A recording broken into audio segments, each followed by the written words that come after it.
This is really my honor to stand here. In 2008, I studied abroad to the United States. My dad is an artist. He wanted me to be a person like him, so I chose art as my major.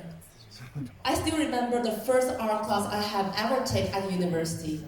That was a huge lecture, and people feel so active.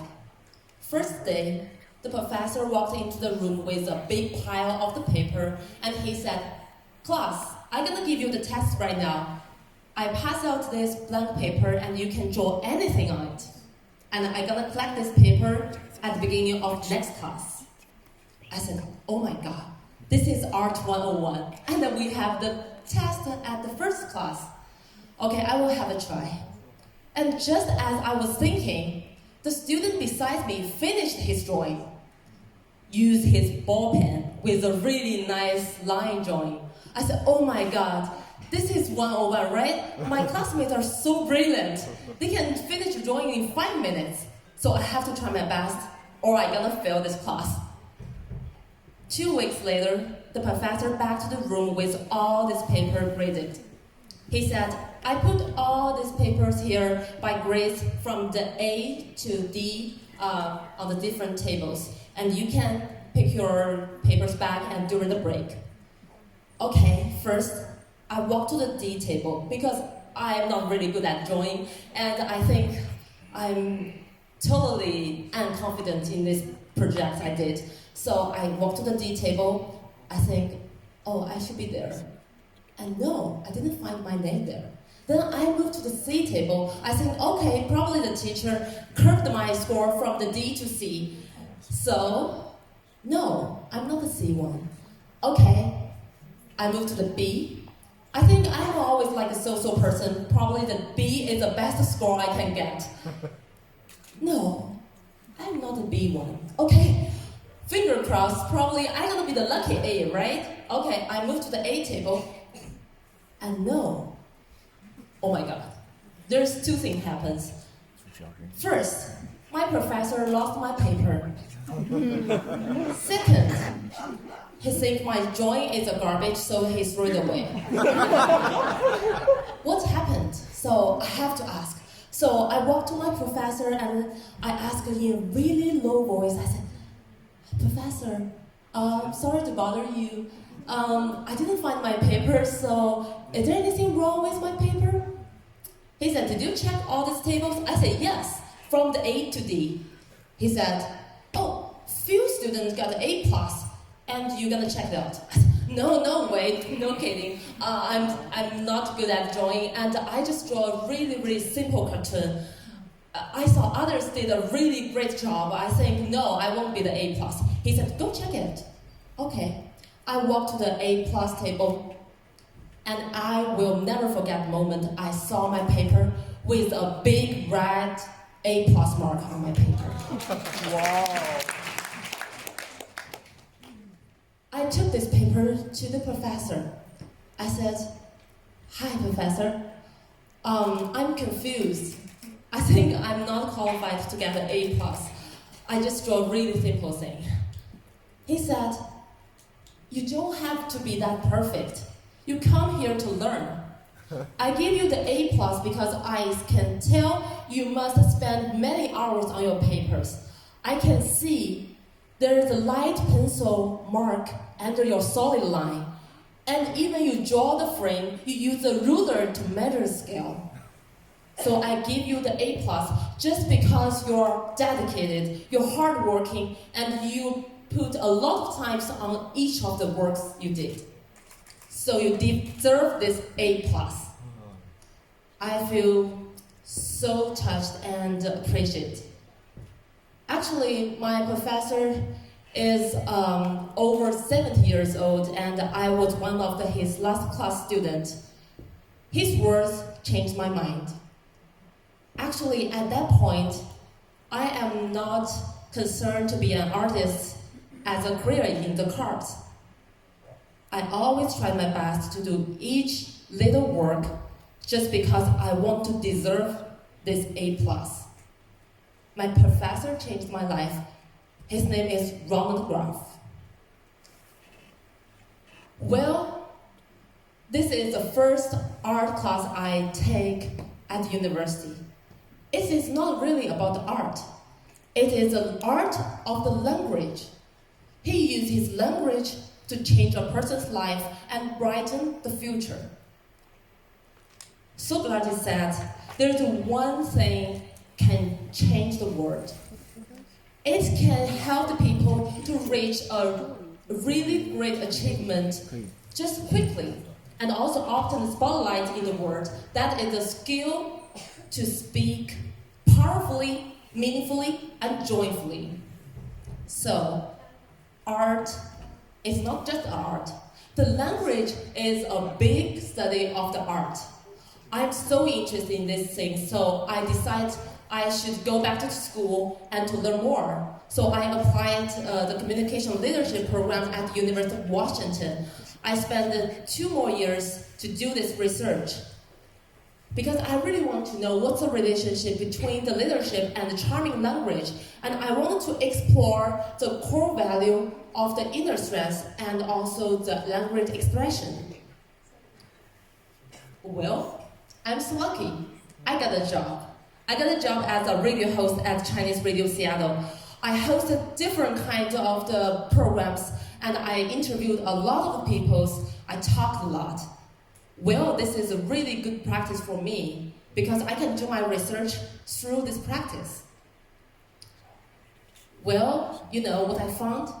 I find that you people, how you show up and how you treat others by language, it changed a lot. So I'm going to share about some of my ideas if you want to be a good leader or you want to just be a better you. The first one, civility works a lot in language. Being civil, it looks simple. You're just smiling, say hello in the hallway, or just listening to others when they are talking to you. It's really easy. Sometimes people want to be bossy or picky because they want to be like a leader, show up their leadership. But actually the truth is, if you are civil, you are more likely to be seen as a leader. You perform better, they will see you as a really powerful and competent leader. That is a great thing. But civility means you have to smile to everyone and also to say yes to everything? No, you don't have to be like that. Because you have different opinions. You can disagree with others. And also you can give them some negative feedbacks. It's okay. People call it radical candor. You care personally, but you challenge directly. It's okay. But just say a really peaceful and respectful way. For example, you can say yes and then instead of say no directly, or say yes, but. It's really easy way to change your word, and it is really good way to keep the relationship. If you want to disagree with others, it's fine. Just be civil and respectful. The second one, encouragement. It works a lot. Did you remember the story I tell you I got an A+ from my professor? He encouraged me a lot, just by saying a few words, right? To him, he think, I encourage my student, but to me, his word is like a lighthouse to follow and change my whole life, right? So lifting others up is a really small things we can do. We can practice every day, just saying some nice words or just give some positive feedbacks. People will feel really, really warm if you say those words. So, try to encourage others. The next one, appreciation. Appreciation can change a lot.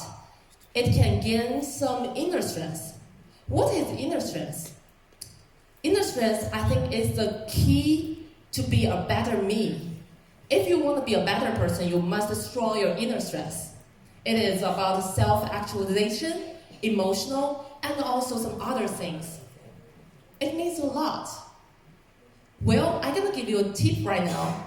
I use it several times and it works really well. When I was a student, I always like to send the thanks letter and the thank you note to my professor. Every time. After the class, after 1 quarter done, I'm gonna send all my professors a thanks note with some nice words. Even I leave the school, I always like to email them with the words like, hello professor, I wish everything goes swimmingly on you and your families, so best wishes, something like that. We keep a relation like that way. And one day when I want to get a reference letter, I got a lot. Appreciation can give you more. They can give you more positive feedbacks, and they give you a lot of the opportunities. And from those opportunities, you can have to find a better yourself. Well, the last and not the least, storytelling. I'm a radio host. I interview like hundreds of people in the radio show. And I find that if you are good storytellers will attract more audience. They love to hear their voice just because they're stories. So story is always a big plus. Last week, I went to the Harvard University and I interviewed a professor named Michael Zoe. He is a really awesome professor and he is a Harvard lifetime long professor. Research the Chinese history, Ming Dynasty. History? It seems like really boring and difficult, right? But actually, I interviewed with him like 2 hours. None of a second I feel tired or bored. It's just because he used a lot of the nice stories. Even he's a foreigner, he knows a lot of Chinese history stories. I really want to spend 5 more hours to hear those stories. That's so awesome. So, storytellers is a really big step to be the language artist. So try to put your words in stories. Because the story is a hook. It just helps you to let us pay attention and also to express your ideas behind those stories in an effective and better way. Well, I want to put everything in a nutshell. To be a civil person, to be a really honest person, to be like anyone, you can be anyone. Try to think who you really want to be. That is really important. To be a leader, to be a good parent, think what you want to be and who you are. So try to take some actions to take advantage of the language. It is never too late to be civil, to be grateful, to be smart. It is just like it's never too late to be a better me. Thank you.